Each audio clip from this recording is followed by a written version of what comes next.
اور میں آپ کو ایک بات بتاؤں، اگر آپ نے اپنے گھر والوں کو مستورات کو تبلیغ میں وقت نہیں لگایا نا، تو یہ زمانہ اتنا خطرناک آ رہا ہے کہ اگر اپنے گھر والوں کو آپ نے دین پہ نہیں لگایا تو اب جو فیوچر آ رہا ہے نا، یا تو کوئی مکمل بے دین ہوگا یا مکمل دیندار ہوگا. بیچ کے لوگ مارکیٹ سے کیا ہو رہے ہیں؟ شارٹ ہو رہے ہیں. پہلے مردوں میں بھی عورتوں میں بھی تھوڑا سا دین تھوڑی سی بے دینی وہ قابل برداشت تھا. اب جو نیا زمانہ آ رہا ہے نا، جو بے دینی کی طرف جا رہا ہے وہ مکمل برباد ہو رہا ہے. فحش فلمیں، زنا اور یہ سب کچھ، یعنی ساری حدود ختم ہو رہی. اور جو دین کی طرف آ رہا ہے وہ مکمل آ رہا ہے.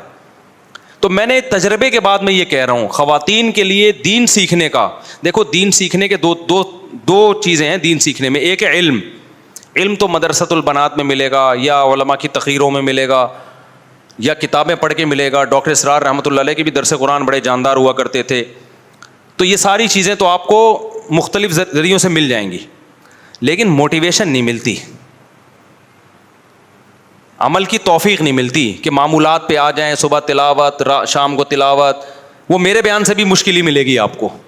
نظریے ٹھیک ہو جائیں گے، تھوڑی بہت موٹیویشن ملے گی. ملی ہے، بہت سے لوگوں نے داڑیاں رکھ لیں، بہت سے لوگ نیک بن گئے الحمدللہ. لیکن پراپر اگر آپ چاہتے ہو نا معمولات پہ آ جاؤ، تو آپ کو چند دن کے لیے اپنے آپ کو اس ماحول میں ڈالنا پڑے گا. اور وہ تبلیغ کے علاوہ کوئی راستہ، یعنی سیف راستہ نہیں ہے تبلیغ کے علاوہ کوئی، اتنا سیف جتنا تبلیغ کا راستہ ہے.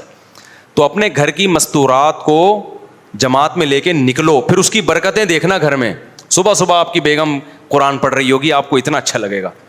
ابھی کیا ہوتا ہے، صبح صبح اٹھی بھی نہیں ہوتی، اٹھتی 12 بجے، کیونکہ رات 2 بجے تک ٹک ٹاک پہ بیٹھی ہوئی ہوتی ہے. وہ فیشن ڈیزائن اور یہ سب چیزیں دیکھ رہی ہوتی ہے. یہی ہوتا ہے نا، 3 بجے جا کے سو رہی ہیں، کیونکہ لوگ کہتے ہیں یار بستر پہ لیٹنے کے بعد تو موبائل دیکھنے کا مزہ آتا ہے.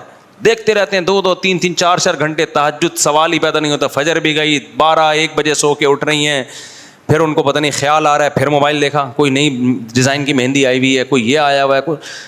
گھر میں برکت ختم.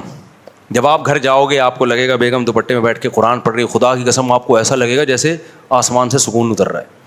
اشراق پڑھ رہی ہے، وابین پڑھ رہی ہے، دعا مانگ رہی ہے. ہم اپنی والدہ کو دیکھتے تھے مصلی پہ بیٹھی رہتی تھیں، اور والدہ کا ہمارا آخری ٹائم تھا، وہ ان کے یعنی ہوش ٹھکانے نہیں تھے، ان کو کچھ نہیں پتا تھا. 2 سال بستر پہ اسی طرح گزرے. لیکن جیسے ہی تسبیح ہاتھ میں پکڑاؤ، ٹھک ٹھک چلنا شروع، کیونکہ عادت پڑ چکی تھی نا. میرے بھائی سورہ یاسین پڑھتے تھے، آخری لفظ چھوڑتے تھے تو والدہ کی زبان سے نکل آتا تھا آخری لفظ. اب جو نئی نسل ہے، جب اس کی موت کا وقت آئے گا، بڑھاپے کا وقت آئے گا، وہ ہوش حواس نہیں ہوں گے، تسبیح ہاتھ میں پکڑاؤ گے ان کو کچھ نہیں پتہ چلے گا. موبائل پکڑاؤ گے، ٹک ٹاک ٹھک ٹھک ٹھک شروع. جو چیز زندگی بھر کی ہو بڑھاپے میں وہی ہوتی ہے.